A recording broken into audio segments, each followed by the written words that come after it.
Hello everyone, the Snowman here, talking some women's soccer. Today we're going to go over the National Women's Soccer League, or the NWSL. We'll discuss what exactly the NWSL is, its history, how the format is structured, its schedule, and plenty more. Please check out my other Football League Explained videos as well, the Premier League, Champions League, whatever you're into.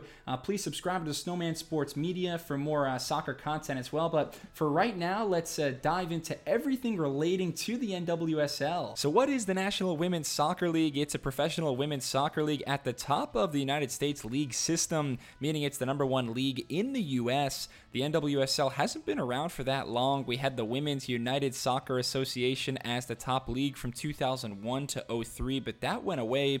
There was also the WPS Women's Professional Soccer from 07 to 2012, but it's been the NWSL since 2012 as the marquee women's soccer league in the United States, still very much in its infancy, plenty of room for growth and expansion. And on the subject of growth, the number of NWSL teams has changed a ton in the past few years. As of 2022, there's 12 teams in the league. About half of these clubs have men's affiliates. For example, the Houston Dash is affiliated with the Houston Dynamo of the MLS. Same goes for the North Carolina Courage and NCFC. But again, importantly, 12 teams all around the country. That number used to be just 9 or 10 for the better part of the last decade, but in 2021, Kansas City and Racing Louisville were added as expansion teams.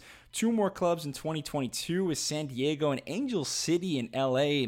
I think the success of the U.S. women's national team at the 2019 World Cup is responsible for some of this growth domestically in the NWSL. I expect plenty more expansion franchises and major overall growth with women's soccer and the NWSL over the next 10 years or so. Schedule-wise, the NWSL calendar is pretty similar to the MLS season. The typical year runs through early April to late September, with the playoffs then taking place in October. Of course, if you watch European football, you know that most of those leagues run from August to the following May, similar to the school year. In my opinion, that's a better structure because then you get the summer off. It doesn't interfere with the World Cup and other international events, but in the US, we have less sports activity during the summer months, so it makes sense. You don't want to compete with the NFL or the NBA. Again, the NWSL has its season from April to October, very early November. In terms of the format, there's multiple trophies that NWSL teams are battling for each season. There's actually 3 main titles up for grabs.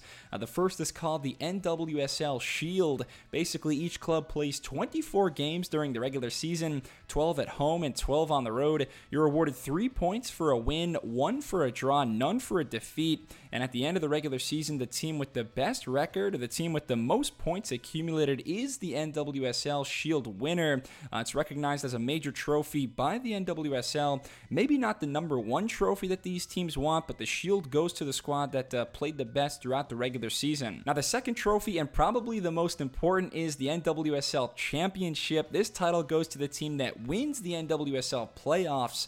We spoke about how each team plays 24 games. Well, at the end of the regular season, the top 6 teams will qualify for the playoffs. Also, the top 2 teams receive a first-round bye. It's a very similar playoff format to the NFL if you're familiar with American football.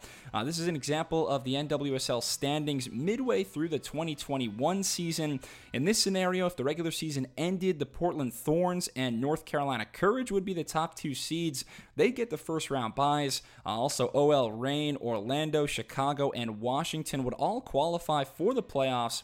And all playoff games are single elimination, with the better seed receiving home field advantage. So the 3 seed and 6 seed play each other. Winner there takes on the 2 seed. 4 and 5 play to see who travels to match up with the 1 seed. If playoff games are tied after 90 minutes, we have 30 minutes of extra time and penalties if necessary. But yeah, our semifinals, and then we've got one last game to determine the winner of the NWSL Championship. That's the big prize that every team is shooting for each season. Finally, the third trophy that teams can win every year is called the NWSL Challenge Cup. It's open to all NWSL NWSL Teams, very similar to the US Open Cup for men's soccer in the US. Also think of this as like the FA Cup or Copa del Rey equivalent. It's a cup competition that takes place throughout the year, and the format for the NWSL Challenge Cup is very much still being tinkered with. It was only just invented and first held in 2020, so expect it to change quite a bit, especially as more teams are added to the NWSL. Just know that the Challenge Cup is a cup competition that awards another trophy, not as prestigious as the NWSL Shield or the NWSL Championship, but still very important nonetheless. All right, thank you so much for watching. I hope you enjoy women's football and the NWSL as much as I do. Please leave a comment. I'd love to know who your favorite player in the NWSL is. Again, a reminder to subscribe to the Snowman Sports Media for more football and soccer informational videos. Follow me on Instagram at Snowman Sports Media, and I'll have more content soon. Thanks a lot. Cheers.